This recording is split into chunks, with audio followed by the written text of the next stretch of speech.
ఎమ్మెల్యేల అనర్హత పిటిషన్పై ఎమ్మెల్యే కడియం శ్రీహరి స్పందించారు. కోర్టు తీర్పును గౌరవిస్తానని చెప్పారు కడియం. ఉప ఎన్నికలు వస్తే ఎదుర్కొంటానని అన్నారు. పోటీలో వెనక్కి తగ్గేదే లేదన్నారు. బీఆర్ఎస్ స్వార్థ రాజకీయాలు చేస్తుందన్న కడియం ఫిరాయింపులపైన మాట్లాడే హక్కు బీఆర్ఎస్ కు లేదంటూ విమర్శించారు. నా మట్టుకు నేను కోర్టు తీర్పును శిరసావహిస్తాను.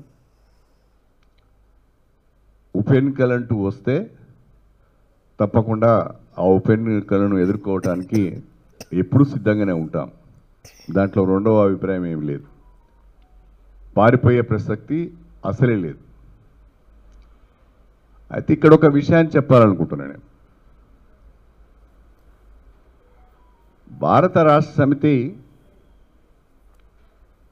పార్టీ నుంచి వెళ్ళిపోయిన వారందరిపైన తీవ్ర స్థాయిలో విమర్శలు చేస్తున్నది.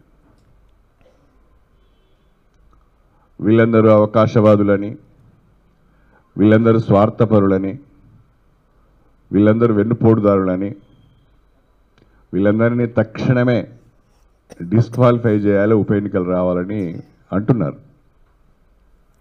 కానీ ఒక్కసారి వెనుదిరిగి చూసుకుంటే మంచిది. బీఆర్ఎస్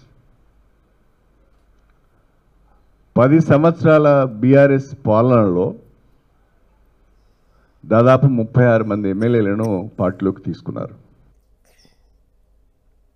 నా మట్టుకు నేను